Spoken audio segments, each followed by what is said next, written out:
Allez, on va commencer les corrections de maths. Alors, d'abord le PGCD. Donc, vous deviez écrire les 5 multiples successifs en commençant à chaque fois par le plus petit. Donc, le plus petit, c'était 0. Moi, je n'ai pas lu jusqu'au bout comme d'habitude, hein, donc j'en ai mis 6 au lieu de 5, mais c'est pas grave. Donc, simplement les tables de 6, 7, 8 et 9 en commençant par 0. Ensuite, vous deviez écrire les diviseurs de 12, 18, 24 et 36. Donc vous vous souvenez, on avait appris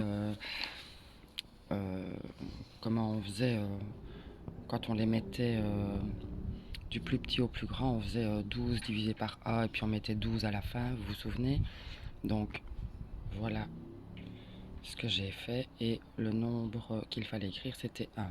0 n'est jamais diviseur, vous aviez chaque fois une petite synthèse, donc c'était sympa.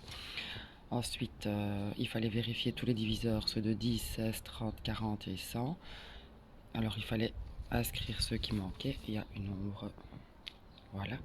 Donc, il manquait pour celui de 30, de 40 et de 100 les diviseurs. Comment as-tu trouvé tous les diviseurs d'un nombre? Vous aviez le choix entre me mettre soit la division dans les nombres premiers, soit en divisant, comme on a appris, en mettant le plus petit à gauche et le plus grand à droite.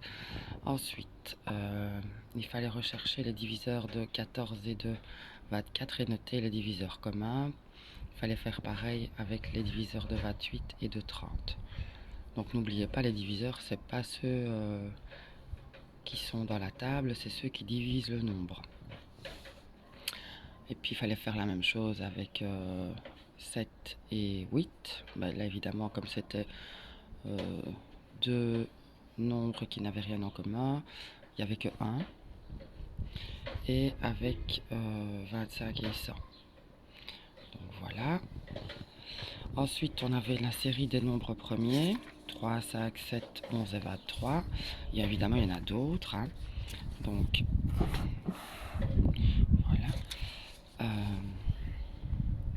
Donc, c'était des nombres premiers. Ils n'avaient pour diviseur que A et eux-mêmes. Et puis, il fallait en trouver 5 autres. Moi, j'ai mis la suite. 13, 17, 19, 29 et 31. Donc, voilà pour le PGCD.